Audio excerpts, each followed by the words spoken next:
Hey guys, in this video we're going to take a look at how you can create a folder on the home screen on the iPhone 14 series.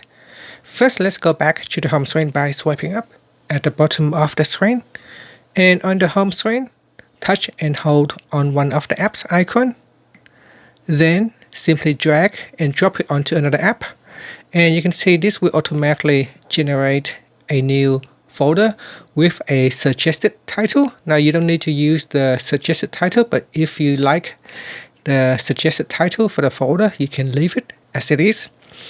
Then after that, you can tap outside the box to close it.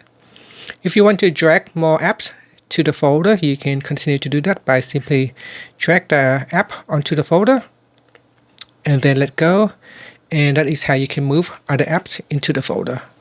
Now tap on the Done button at the top, or just simply tap anywhere on the blank spot to close or save the changes.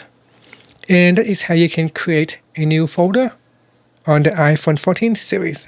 Now to change the name of the folder, you can go into the folder and at the top here. So let's tap on Edit and then tap on Rename.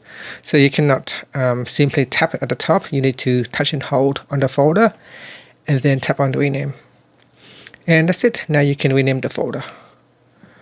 And then tap on Done and tap on Outside the Box. Then tap on Done to finish. Thank you for watching this video. Please subscribe to my channel for more videos.